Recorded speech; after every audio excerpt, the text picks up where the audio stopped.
At the class reunion, someone asked Willow, if you could choose again, would you pick George or Makoto? Her pretty face was slightly flushed, her eyes hazy with wine. She let out a soft sigh, a trace of melancholy passing through her expression. The old me had such a weak sense of worth, she said. I thought my background was too humble, that I would only hold Makoto back. That's why George's little displays of kindness so easily got a hold on me. Look at that. What a beautifully phrased confession. She truly is different now. I helped her grow. I gave her the safety net. I lifted her career up. And now that she's succeeded, she thinks her success comes entirely from her own effort.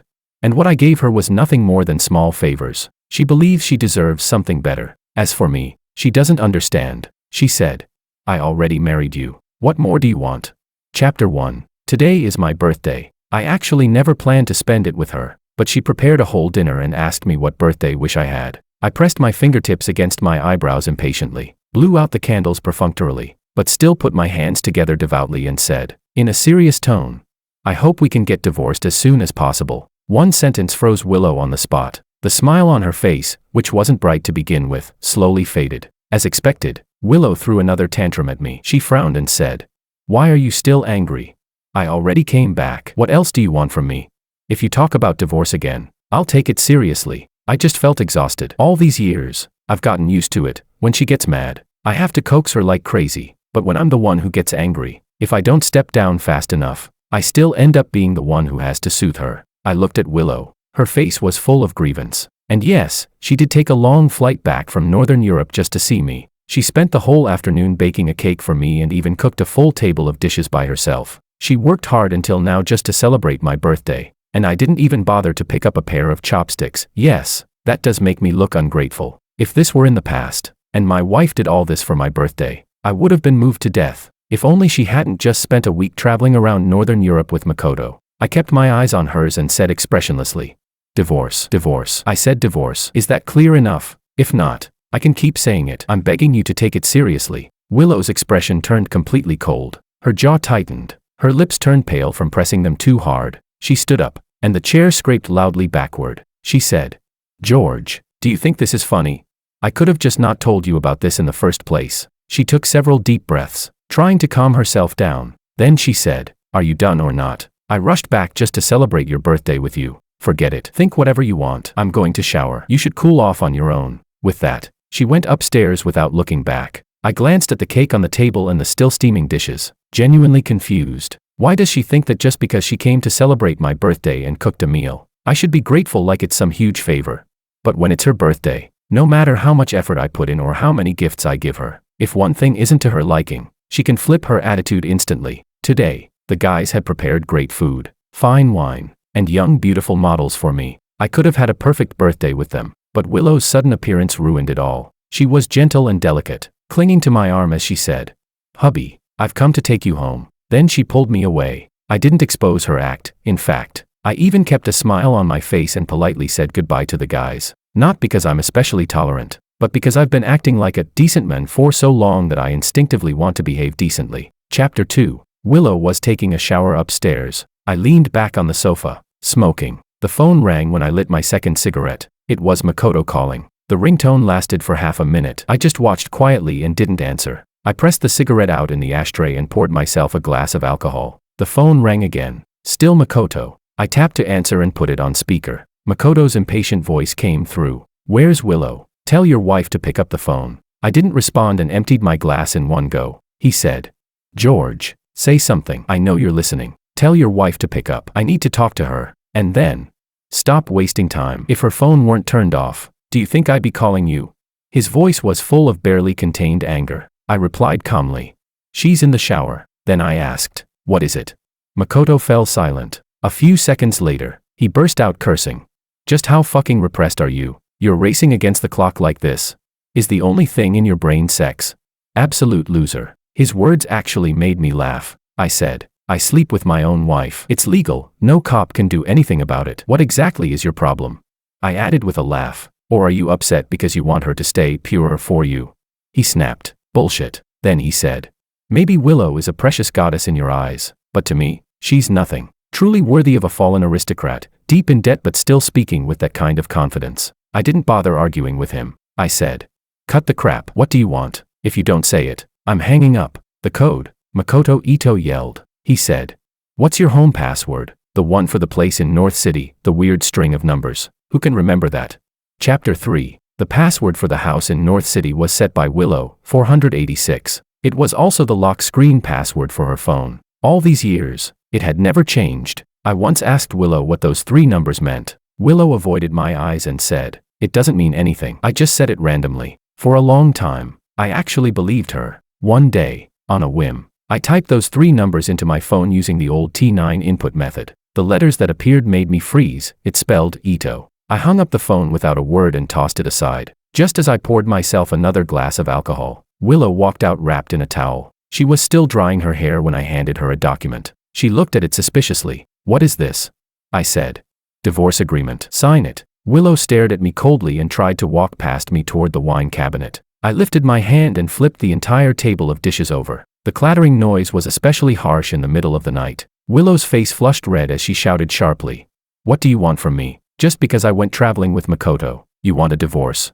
I let out a cold laugh. I said, "Who do you think you are? Don't overestimate yourself. This divorce agreement, you either sit down and sign it calmly right now, or I'll ruin you completely, and then you'll sign it." Willow bit her lip and threw the towel onto the floor in anger. She said, "Unbelievable." She turned to go upstairs again, but I opened my mouth. "Makoto called just now. He said he couldn't reach you. He doesn't know the house password and can't get inside." Willow immediately stopped in her tracks. She frowned. "Why didn't you say so earlier?" "Did you tell him the password?" I replied. "Why would I tell him?" I said it coldly. Willow's frown deepened. She said, "Makoto only came to ask us for help. Why are you acting like this?" After saying that, she hurried upstairs to change clothes, but I rushed up faster than she expected and kicked her to the ground. The moment she fell, I pinned her down, twisting her arms behind her back. Willow struggled and snapped. "George, what are you doing?" I bent down close to her and slapped the divorce papers onto her face. I said, "Sign the divorce agreement. Otherwise, forget about leaving the house. Let your beloved Makoto wander the streets for all I care." This time, Willow was silent for a long while. Finally, she said, "You know what I hate most about you? It's that violence is the only thing you ever know." I had nothing to say. Chapter 4. What she said made it sound like I was some domestic abuser. But, she wasn't entirely wrong. My relationship with Willow is complicated. During the poorest years of my life, we lived one upstairs and one downstairs. Yet we didn't say a single word to each other. My father was weak-willed. After being tricked by a woman and losing everything, he jumped off a building. My grandfather, devastated, taught me to be a real man. Since I was little, he made me learn boxing from the uncle downstairs. That uncle was a boxing coach, muscles everywhere, but he had a sickly daughter. Someone he protected like a fragile princess nestled in his palms. That daughter was Willow, and that man was her father. When we were kids, I played with Willow, protected her, said she was mine, someone under my wing, and I kept her under that wing for 10 years, until my grandfather passed away, and her father died. We became 2 kids with nobody to rely on. We should have held onto each other tightly, warmed each other. But strangely, and without any specific reason, she started distancing herself from me. I wasn't stupid. I felt the unwelcome coldness, so I stopped trying to stick my warm face to her cold back. She had good grades, a pretty face, but she was aloof and weak-bodied, unable to fit in with anyone. In middle school, jealousy took root, and some girls began bullying her. I overheard a girl telling several delinquent guys from outside school, "That bitch is so annoying. Why don't we just break one of her fingers?" Willow's fingers. The fingers she used to read, to write, to change her life. I followed them and used the methods Willow's father taught me to give them a harsh lesson. I got injured too, but it didn't matter. My skin is thick, I can take it. With my backpack slung over my shoulder, I walked upstairs. Willow was waiting in the shadows, cheeks puffed with anger. She grabbed my wrist and dragged me to her home, took out the medical kit, and skillfully treated my wounds. That was the first time I stepped into her house since her father died. Willow's dad had been stabbed to death trying to save someone. With his skills, dealing with those few guys would have been easy, but one of them had a knife. The blade went into his stomach, was pulled out, and stabbed again. He didn't even hold on long enough to see Willow one last time. The person he saved moved away that night, disappearing without a trace. The murderer got sentenced but couldn't pay a single cent in compensation. Willow knelt in front of the grave, crying so hard she trembled, cursing that her father deserved it, that he was overestimating himself. She said the thing she hated most was people who only knew how to solve problems with violence. From that moment on, she didn't want to talk to me anymore. That day, She kept her head down while she treated the injuries on my hand. Her voice was soft and slow. She said, "George, don't fight anymore, especially not because of me." Chapter 5. Willow had never been treated like this by me before. She angrily signed her name at the end of the document, then threw the divorce agreement onto the floor. She got dressed and slammed the door on her way out. I slept soundly, feeling quite pleased with myself. When I naturally woke up, I called a moving company and began packing things up. When Willow returned, the workers were carrying that huge oil painting out the door. "What are you doing? Who told you to touch that?"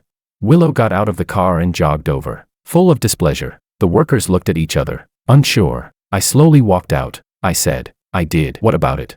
Willow bit her lip and snapped, "Are you sick or something?" But the next second, a man's voice came from behind her. "Isn't that my painting, Willow? So you were the one who bought it. Why didn't you tell me?" Makoto stepped out of the car, his gaze filled with delight as he looked at the painting. Willow stiffened and instinctively looked at me. I smiled faintly and said, "No, you're wrong. I bought it." I added, "I must have been blind back then, spent nearly 200,000 on this piece of trash. The more I think about it now, the more disgusting it feels." Back when Willow had just started her influencer career, I worked during the day and still helped her write scripts and edit videos at night. I was so busy I barely touched the ground. Yet I still made time to accompany her. She asked me to go with her to an art exhibition. I didn't understand art. I couldn't tell good from bad, but I noticed she stood in front of one oil painting for a long time. And when she walked away, she looked reluctant. So I spent a fortune to buy that painting as a birthday gift for her. Later, we moved many times. The houses got bigger and better, but the one thing we always took with us was that painting. I thought she treasured it, because it was a birthday gift from me, until she went to Hong Kong to film videos with Makoto. Makoto made a painting, and the signature in the corner was identical to the one on that oil painting. What does it feel like when your entire world is smashed into broken pieces? It's hard to describe. I only know that I squatted on the ground for a long time. My face drained of all color. My teeth clenched so hard I tasted iron. Chapter 6. My words clearly provoked Makoto. He gritted his teeth and charged toward me. He said, "What the fuck do you mean? Say that shit again if you've got the balls." I shrugged. "Trash, trash, trash." I said it 3 times. "So what?"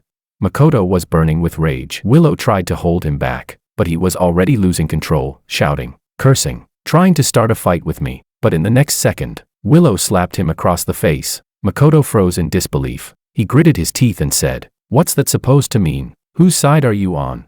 He shook her off and turned to leave, but Willow grabbed his sleeve and wouldn't let go. Her tone was almost pleading. "We still have to meet the director later. Calm down. Okay, I'll explain everything to you in a minute. Just wait for me in the car, please." Makoto shot me a venomous glare. In the end, he swallowed his anger, turned around, and got into the car. Willow looked like she wanted to say something. I looked at her with a faint, mocking smile. I said, "Makoto doesn't know, but I do. You looked like you were stopping him, but actually you were afraid I'd hurt him. No wonder they say a virtuous wife keeps her husband out of trouble. But you're overthinking it. I won't touch him. Hurting myself just to injure him. Not worth it." Willow's expression froze for a moment. She said, "What nonsense are you talking about?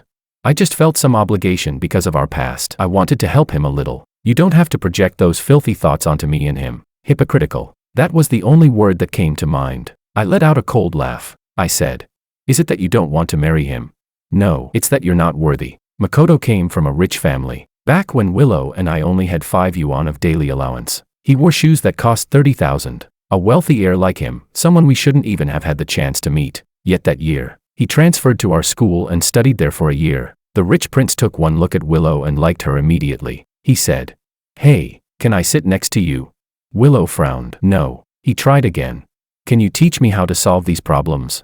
Willow said, "I don't have time." He confessed, "Willow, I like you." Willow replied, "I don't like you." After being rejected repeatedly, the prince became furious. He started bullying Willow, pouring water over her test papers, dumping a bowl of soup onto her, mocking her plain clothes, accusing her of stealing his belongings. Willow told me not to interfere, but I went to Makoto anyway, warning him not to touch her again, or I wouldn't let it slide. That time, Willow got really angry. She forced me to apologize to Makoto and then helped him to the hospital. She told me, "Makoto is someone we can't afford to offend. Do you understand? We have to endure it. Endure until the day we no longer have to look at people's faces for survival." I always thought Willow hated Makoto, but people are complicated. There is no pure love, nor pure hate, always a mixture, a tangle of both. Willow ignored the workers bustling around the villa. picked up her documents, and turned to leave. She only left one sentence behind: do whatever you want. So of course, I did whatever I wanted. I threw away the oil painting, threw away our wedding photos, threw away the master bedroom bed. I even threw away Willow's closets full of clothes and handbags. The last truck carried away my belongings and left in a grand procession. That night, I lay on the sofa drinking until dawn, eyes open until the sky started to lighten before I finally fell asleep. When I woke up, a blanket was covering me, and the entire place had been cleaned up. I wasn't surprised. I didn't think I had sleepwalked or that a thief had broken in. The only person who would know where to find me was Willow. Sure enough, when I walked out of the bedroom, she was cooking noodles. Willow learns everything fast. Back in those years, when we were too poor to afford any ready-made food, she did everything herself, cooking rice, stir-frying, making soup. She could master anything after trying just once, and it always tasted good. I was the complete opposite. She could never understand. She'd say, "Can't you just follow the recipe? Why do you always improvise?" And I couldn't understand her either. I'd say, "It's just missing a scallion without it. So what? Do we really have to go by one?" Those chaotic days were full of the warmth and messiness of real life. But thinking back now, it feels like something from a previous lifetime. She said, "You're up, go brush your teeth, wash your face, and eat breakfast." I didn't move. I said, "This place is premarital property. From now on, don't come here anymore." Willow paused, the hand stirring the noodles freezing midair. She turned off the stove, shut off the vent, and turned around. She asked me, "I can promise you that I will never betray you. I married you. What else are you still dissatisfied with?" Chapter 7. This is exactly what I'm dissatisfied with. She thinks that marrying me is the greatest blessing in the world for me. I laughed and said, "Well, then I must have truly wronged you." When we were 18, we got into college. Willow majored in fashion design and worked part-time as a styling model. I didn't have as many clever ideas as she did, so I sold small items to earn profit margins, and later worked as a sparring partner. In sophomore year, she gained some recognition and became more ambitious. I rented a storefront outside the school and opened a gym, becoming a little boss myself. During the second semester of sophomore year, she opened an online shop selling women's clothing, but due to the high return rate, she ended up losing everything. I cashed out everything in my store, took all my savings, and helped her pay off the debt. At 20, you never lack the courage to start all over again. She said she would never let me down. I said I would make sure she lived a good life. After college, I wrote programs and software, and started a business with a few partners. She wanted to start live stream sales and needed initial capital. Once again, I covered her, planned strategies for her, and 5 years later, she finally carved out a place for herself. In these 7 years, I supported her for the first 3. In the following 2, she transformed into a successful woman and even wanted to film short dramas portraying a powerful female lead. Once at a high school reunion, they played Truth or Dare. Willow chose Truth. The question was, if you had another chance, would you choose George or Makoto? A question that left me a little stunned, my whole body tensing up, but Willow made her choice immediately. She held my arm and said without hesitation, "Of course George." 100 times, it would still be our George. Later, her best friend asked her, "Really?" At that time, the girls were chatting on the rooftop. Willow didn't bring her phone, so I went to deliver it to her. I happened to hear her say, "Makoto needs someone whose background matches his. I come from such a poor family. Nothing would ever come of it." Her friend asked, "Then what about George?" She said, "Well, even though he's a good man, how should I put it? Back then, I had such low self-worth that George's little favors could easily keep me in line." It was a very strange feeling. Even now, when I think about it, I don't feel like the person standing there listening was really me. It was more like I was an audience member watching a scene of someone eavesdropping on stage. Not hurt, not embarrassed, completely numb, without any emotion. I didn't question Willow, nor did I bring it up. I simply lived normally for 3 months. So normal that when I tried to recall it later, I couldn't even remember what I was doing or thinking during those 3 months. I didn't understand why. At first, I didn't understand at all. It was only much later that I learned a term, dissociation. When people face extreme, unbearable pain, the mind activates a self-protection mechanism. Like a switch, it temporarily cuts off the connection between the person and the source of pain, preventing the psyche from collapsing entirely. That must have been what happened to me. Grandpa said, "Live like wild grass. Even if the blow is fatal, as long as there's a breath left, you can rise again from the ashes." I began rebuilding myself. First the body, then my abilities, and finally my mindset. I worked out, practiced boxing, and entered competitions. I poured myself into work again and expanded my career once more. The old me had little ambition. Once my startup succeeded, I grew comfortable. I even began planning for retirement early. But now I was getting busier. And the emptiness and confusion disappeared completely. It's true, once you have money, you avoid countless detours and earn even more money. In less than 2 years, the revenue from my new business grew more than 5-fold. And when someone charges forward relentlessly, their thinking spreads like wild vines, quickly forming a complete structure of its own. It was around that time that I began severing, one by one, all the strings Willow still had attached to me. Chapter 8, I said.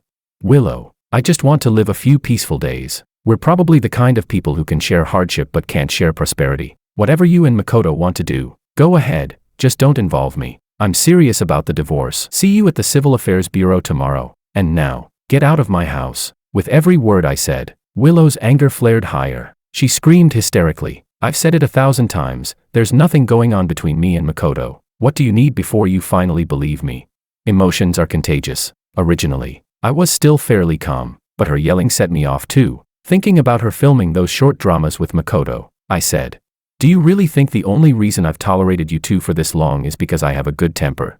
Think about it, poor Makoto must have it hard. He can't play a domineering CEO in real life, so he has to act it out every single moment just to get a taste of it. But for the former rich young master, the one who used to live in luxury, bowing and scraping to others must feel pretty awful, I said. But what if this hard-earned opportunity of his gets ruined by me? What if I publicly said you two were having an affair?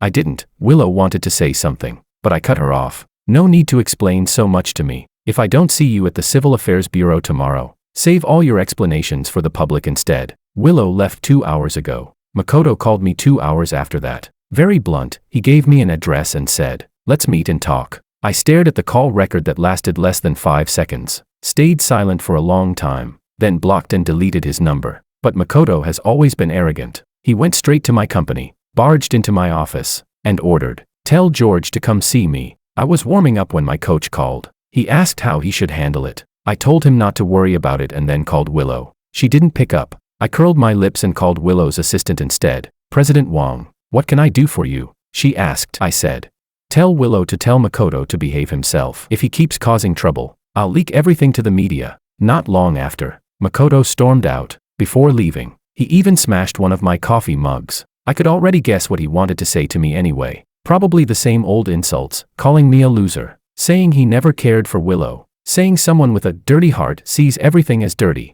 He said it so many times that even he believes it now. Chapter 9. I arrived at the Civil Affairs Bureau at exactly 8 o'clock. I waited for half an hour, but there was no sign of Willow. I called her. Before I could speak, her displeased voice came through. She said, I'm on the way. Wait a bit. So I waited another hour. Just when I was about to explode, Willow finally arrived. But 2 people stepped out of the car. I watched as Makoto got out with an impatient expression. While opening the car door for Willow, he scolded her. I don't even know why you're rushing. You twisted your ankle. Does it hurt? Let me see. He leaned toward her. Willow pushed him away, stepping back, and turned her head to glance at me. Maybe my expression looked too terrible. Willow pressed her lips tightly. She said, all right, it doesn't hurt anymore. Didn't you say you had something to tell George?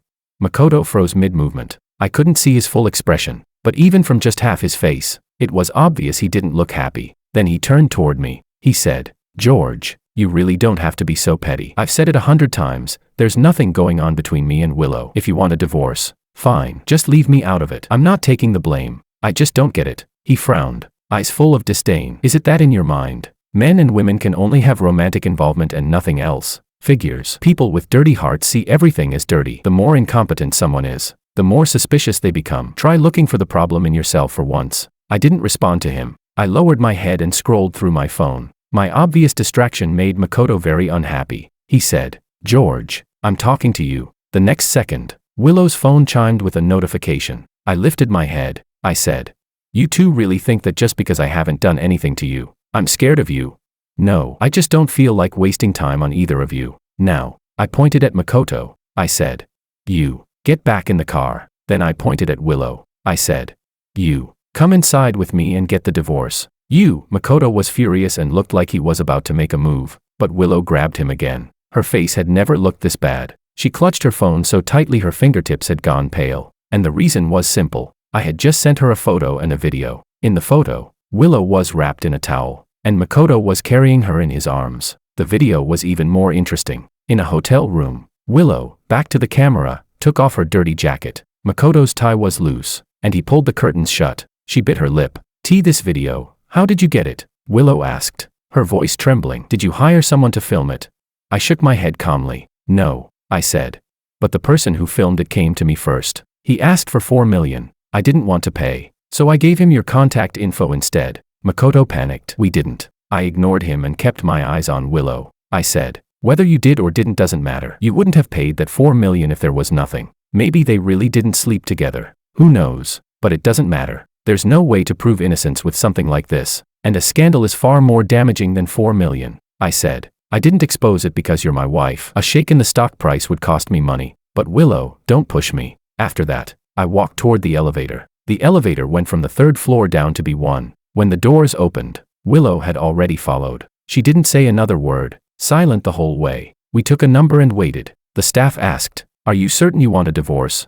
I said, yes. Willow's voice followed. Yes. 24 years of ties, 5 years of marriage, and a child who came and went almost instantly. All of it finally came to an end. Walking out of the Civil Affairs Bureau, I looked up at the sky. At that moment, my eyes stung a little. A sudden surge of emotion. I didn't even know what it was for. Very suddenly, I got into my car, drove around aimlessly, got on the highway, and sped all the way back to the city where Willow and I used to live. I went to the cemetery to visit my grandparents' graves, then sat for a while in front of Willow's father's tomb. That tall man once told me, George, I'm grateful you can protect Willow, but first, you must protect yourself. Since I was young, I never understood my grandfather, why he forced me to live according to his expectations, why he disciplined me so strictly, made me train nonstop, and never allowed me to complain or say I was tired. Even when I got hurt, crying wasn't allowed. He mocked me. Useless. Why are you crying like a woman? His extremity once pushed me into full rebellion against him. Until that day, because a girl forgot her umbrella, I lent her mine and walked home in the rain. The grandfather who had always been stoic and steady completely exploded for the first time and hit me. Then he pulled me upright again, and when he looked at me, every emotion was buried deep beneath his eyes. He said, you can lend your umbrella to someone else, but only on the condition that you don't get soaked yourself. You should know how to respect women, but you must not let a woman control your thoughts, and you must never ignore your own character and dignity. He closed his eyes for a moment, then slowly continued. I won't be around much longer. I can't accompany you for many more days. What will you do in the future? Don't follow your father's path. Don't ruin your own life. His son. He had never wished for his son to become someone extraordinary. He only wanted him to live well, to live as a man with dignity. But in the end, he never even got to see him again. His biological son, weak-willed, without opinions of his own. For a woman, he gave everything, the bride price, the car, the house. She took whatever she wanted, and when he was drained dry, she kicked him aside. Eventually, he walked to the rooftop and ended his life. My grandfather only wanted his son's son to live as a man with dignity, I think. I didn't disappoint him, but I did disturb his peace for a long time, always coming to him with worries. But now it's different. For the first time, I feel, truly, unbelievably good. Chapter 10. Willow and I spent some time working through the division of our assets. Everything that needed to be transferred was transferred, and everything that needed to be reassigned was reassigned. When the divorce agreement was first drafted, the lawyer had already told me, if you want speed, you can be a bit lenient with the assets. If you want to maximize your interests, it'll take time. I thought about it for a long time before finally choosing a division that was relatively fair. When Willow signed the papers back then, she didn't read them carefully. When she later went back to read the document, she stayed silent for a long time. She pressed her lips together and said, no wonder you're such a cold-blooded, ruthless businessman. I laughed. I didn't shortchange you, she said. That's not what I meant. My work got busier and busier. My contact with Willow became less and less. Makoto had joined a production crew, but he was incredibly difficult to work with.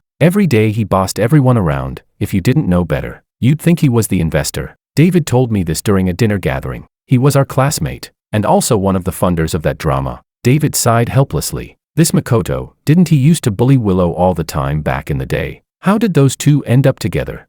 I took a sip of my drink and smiled as I said, what you can't have always seems enticing, and what you can't get always seems better. Love, it's a destructive thing, and somehow, I had become the one she couldn't have. That day, Willow suddenly called me. She said, honey, my stomach hurts so much. Can you come keep me company? I had been dozing in the back seat of the car. Her call woke me, and irritation surged. I snapped. If you're sick, go see a doctor. What are you calling me for?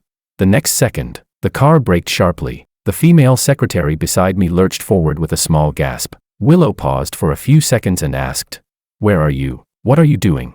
I ignored her and hung up. 2 days later, her assistant called in the early hours of the morning. "President Wang, Willow is drunk. She won't let me approach her. Could you come pick her up?" I stared at the ceiling for a long time, then replied with just a few words, "Can't pick her up." That afternoon, Willow called again. Her voice sounded weak. She said, "The doctor asked if I have any medication allergies." I don't know. In that moment, a sense of wrongness finally hit me. I didn't speak. I could hear her soft breathing on the other end. It had been a long time since we'd shared such a quiet moment. She was busy. I was busy. Whenever we spoke, it was always about something important, never one unnecessary word. People say the more unimportant chatter a couple shares, the happier their relationship is. What is a couple? It's two people who are willing to waste time together, even if it's boring, and still feel content. But something that simple was impossibly difficult for Willow and me. I said, "Willow, if you keep contacting me like this, it'll make me think you regret it." Her breathing paused for a second, then it suddenly became rapid. She shouted, "What do you mean regret? I never wanted a divorce. You're the one who insisted. You're the one who forced this." I laughed softly. "Yes." My voice deepened. "I forced it," I said. "But isn't it strange? We were husband and wife, and yet I could still control you through Makoto." I continued. "You don't have any allergy history. Unless it's absolutely necessary, stop contacting me." Chapter 11. David held a banquet for his son's 100-day celebration, and I was on the guest list. By the time I arrived, the event had already started. I handed David the gift, and he dragged me to chat for quite a while, because he still had other guests to entertain. He pulled over a girl and introduced her to me. He said, "My buddy," then turned to me and said, "This is my cousin. She's single. You two talk for a bit." After that, he walked away, leaving just the two of us staring at each other in awkward silence. Once I regained my composure, I politely raised my glass to her. I said, "My name is George. How should I address you?" She pressed her lips together slightly and said, "Anna Sue." She was an empathetic girl, very good at keeping a conversation flowing. Within just a few exchanges, we were already talking comfortably. When she heard that I owned several gyms, she tilted her head and said, "My neck and shoulders have been uncomfortable lately. Are there any suitable exercises?" I put down my glass and said, "I can check your pulse. Do you mind?" Her eyes widened. "You know how to do that?" I replied, "Just a little. Many clients need physical conditioning alongside their workouts, so I had hired a traditional Chinese medicine doctor to consult at the gym. I studied under him for a while. Traditional Chinese medicine emphasizes observation, listening/smelling, inquiry, and pulse taking. For me, the first 3 steps were enough. The last step, taking the pulse, was mostly for show. I couldn't detect major issues, but superficial symptoms. Yes, just like with Anna. Her pulse was tight and tense, with the left guan pulse tight but weak, no strength when pressed. Switch sides. On the right guan pulse, it was deep and thin. I said, "You've been staying up pretty late recently, Miss Anna. Liver qi stagnation. Nothing serious, but right now, headache." Anna's eyes widened, clear surprise. "Exactly," she said, giving me a thumbs up. She added, "President Wang, impressive. I do have a bit of a migraine, but it's not serious." I looked around, then said, "Let's find a quieter place. I can massage it for you. It won't solve the problem, but it'll relieve it." She said, "Okay." We were about to walk toward the lounge when suddenly someone grabbed me. I turned around. It was Willow. She was frowning, her expression hostile as she stared at Anna. I asked, "Do you need something?" She said, "Yes." Anna looked at me and asked, "Should I give you two some space?" I smiled lightly and said, "One moment," but Willow had already pulled me aside. I said impatiently, "What is it?" She asked, "Who is that woman?" She wasn't answering the question I asked, and that told me she was here to pick a fight. When I turned to leave, she grabbed my sleeve again. I looked at her, my expression dark. I said, "Willow, you can't have this and also have that. You can't expect everything in the world to belong to you." In that instant, I saw confusion and helplessness flicker in her eyes. Chapter 12. That night, Anna caught a ride with me, and I drove her home. I knew Willow's car had been following behind us the whole time. Anna asked if I wanted to go upstairs for a bit. I declined, but we still exchanged contact information. I didn't go straight home. I pulled over by the roadside and parked. Before long, Willow slowly walked toward me. She said, "George, let's talk." I didn't know what there was left for us to talk about, or whether there was anything worth talking about at all. She opened her mouth, just about to say something when Makoto suddenly rushed out from somewhere. He grabbed Willow and demanded, "Why aren't you answering my calls?" Willow looked confused. What are you doing here? Makoto said. I should be asking you, why are you with him? Willow said. Were you following me? Makoto snapped. So what if I was following you? If you weren't doing anything shady, what would you be afraid of? Willow, you're the one who insisted on being some kind of saint, talking about saving me, begging me to act with you, and in the end, all it did was make me bow and scrape to everyone every single day. Is that the salvation you were talking about? Now I'm in trouble, where are you? Shut up. The veins at Willow's temples pulsed. Every word Makoto said made her hands, hanging at her sides, clench tighter and tighter. Every word of his suffocated her. Then she heard the sound of a car door closing behind her. She turned around abruptly. I looked into the rearview mirror without expression, started the engine, and drove away. Chapter 13. Makoto had gotten himself into trouble, because he always acted superior and constantly bossed the production crew around. The director finally had enough and decided to replace him. Makoto flew into a rage and fought with the director on the spot. Looking at the clear images in the photos, I said over the phone, send them out. Leave it as a cliffhanger. Let everyone guess his identity first. I had long known that divorce wasn't easy, so I needed to land a strike that hit right at the center. Makoto appeared at the perfect timing. Once I had leverage over him, I had leverage over Willow. Soon, the news headline, low-tier actor causing chaos on set, shot into the trending list. Among the discussions, two guesses dominated. First, that this small-time actor was fearless and unafraid of authority. Second, that he must have a powerful background. Before long, crew members from the same production came out accusing this actor. No acting skills, couldn't take criticism, arrogant, tyrannical, and once even threw a boxed meal at a staff member. I quietly waited for Willow's reaction, but 24 hours passed, and she said nothing. So, amid everyone's speculation, the second wave of clues was released. Inside a car, a woman eating cherries, a man extending his hand, catching the pit she spat out. Very quickly, the woman's identity was uncovered, Willow. Her profile followed shortly after, including the fact that she was married, and that I was her husband. This time, her response came quickly. Just friends. I refuse malicious speculation and reserve the right to pursue legal action. At the same time, I released my statement, already divorced. Instantly, speculation exploded everywhere. That was when Willow called. She asked, why? I tapped my fingers lightly on the table and didn't deny anything. I said, because I'm not happy. When you found out the Ito family had gone bankrupt, you made two decisions. First, to go see Makoto Ito. Second, to get rid of our child. So I also made two decisions. First, to divorce you. Second, to make sure you two feel some pain as well. Willow hung up abruptly. Then came the third wave of leaks. A video. Willow and Makoto entering the same hotel and not coming out all night. Cheating scandals, messy relationships, tangled love and marriage. These things never fail to stir discussion, but their impact is limited. It wouldn't destroy Willow or Makoto completely, but it was enough to make them hurt, just like I did back then, when I unexpectedly found the prenatal test report she had hidden, when I learned she was already pregnant, and right around that time, the Ito family suddenly went bankrupt. Willow learned the news and, without a single moment of hesitation, asked her assistant to book a flight. That day was my grandfather's death anniversary. With my heart already dead and silent, I asked her if she was really going to see Makoto. She complained. Am I supposed to just stand by and watch someone die? Watch someone die? Who died? No one. No. She had simply decided to let our child die. Chapter 14. A single scandal turned Willow into a street rat everyone wanted to beat. Banned across the entire internet. Her online shop shut down. Her career collapsed. And it also left Makoto with no way out. Makoto confronted me, shouting, George, you're pushing us to a dead end. You've gone too far. What gives you the right to do this to me? What makes you better than me? You only got a little more luck than I did. But George, in Willow's heart, the person she loves has always been me. You'll never compare to me. Looking at his face twisted with rage, I asked mockingly, did Willow refuse to let you touch her? I know her. She rejected you, didn't she?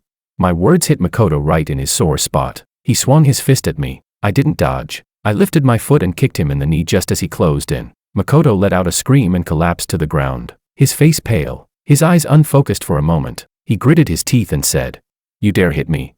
I said. When did I hit you? Weren't you the one kneeling down to admit your mistake? He cursed. George, damn it, I picked up a chair beside me. As he roared, I raised it.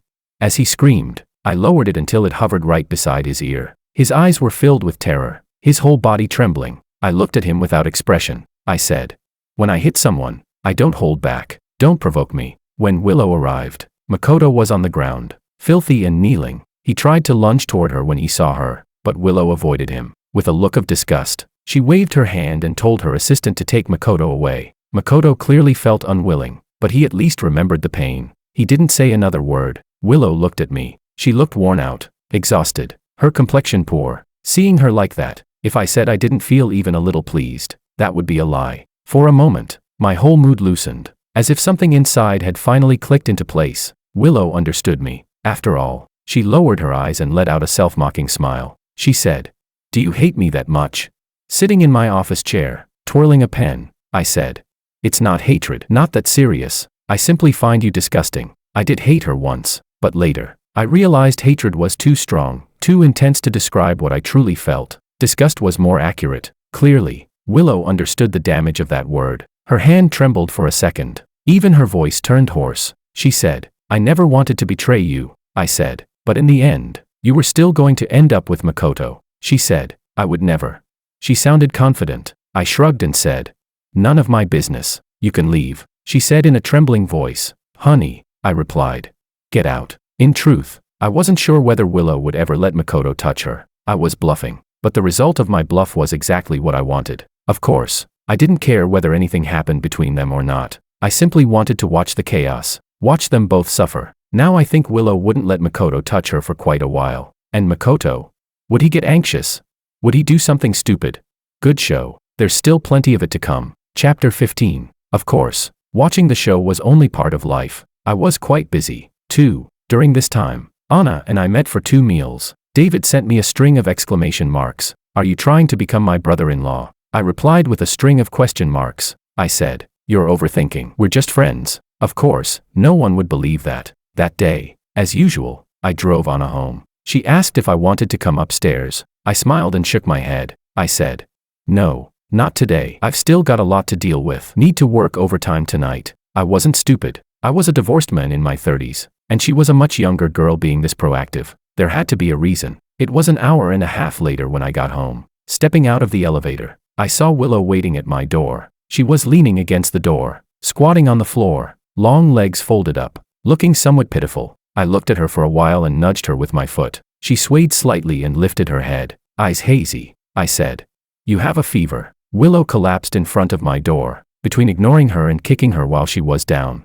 I held onto the last shred of conscience and notified her assistant. I dragged her aside and went into my apartment. About 40 minutes later, I heard noise. Someone must have come to take her away. I shrugged. Whatever. A fever isn't going to kill anyone. But this incident seemed to hit Willow especially hard. Wearing a hospital gown, she rushed in front of me again. Her eyes were red, streaked with blood. She said, "You wouldn't treat me like this. George wouldn't treat me like this. He would never ignore me." That line was subtle. She said George. She said he, as if she weren't talking about me at all. But honestly, I often felt the same. The George who silently protected Willow. The George who cleared obstacles for her so she could study in peace. Whenever I thought of him now, I felt like he was an idiot. And the George who suffered so painfully because of Willow. How could I have been so weak, so stupid, so embarrassing?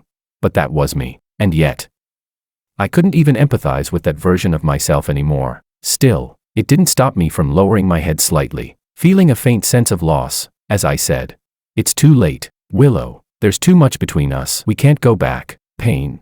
Willow was in pain. The pain in her eyes, the heavy breaths, the way her waist almost bent from how much it hurt. She said, "I won't contact Makoto anymore. I won't see him again." It sounded like a promise she was making to me, but she broke it, because the very next day, Makoto slept with her. He sent the photos to my phone. Makoto bragged triumphantly. "She's mine now." I just laughed. Makoto was finished. Willow. I once thought she was someone with independent thinking, someone different from everyone else. Later, I realized there was one word that summed her up perfectly: pretending. She openly disliked Makoto, rejected his confession, yet privately cherished feelings for him, unable to forget him for years. Was she lovesick? If she were truly lovesick, she wouldn't have ended up with me. We walked through everything together, helping her grow, supporting her career. But when she succeeded, she decided her success came from her own hard work, and what I gave was nothing more than trivial favors. She enjoyed everything good I gave her, yet nostalgically longed for Makoto. So who did she really love?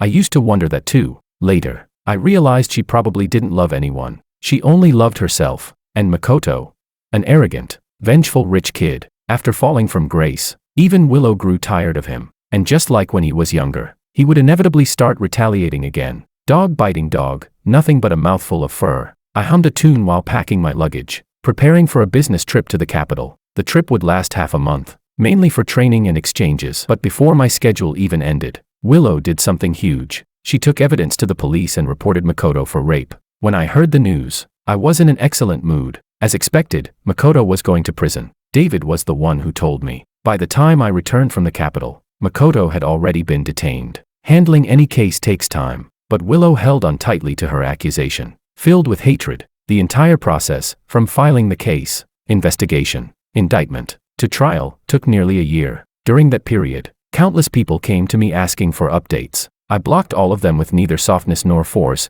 just enough to keep them away. My life continued as usual. The entanglement between Willow and Makoto became nothing more than idle gossip. The only thing noteworthy was a message Willow sent me during that year. She asked me whether I ever regretted meeting her. I didn't give her an answer, but I thought about it for a long time. I think I don't regret it. Those days were painfully hard, so cold it felt like being soaked in icy water. Even breathing carried a chill. And loneliness was an even harsher thing, like vines wrapping around your neck, suffocating you. In those days, I desperately needed someone. Even if that person just sat beside me and said a few meaningless words, it made everything feel a little less unbearable. She wasn't good later on. Those flaws pierced like needles, hurting at the slightest touch, but her companionship back then was real. Her presence gave me slivers of air to breathe. So what was there to regret?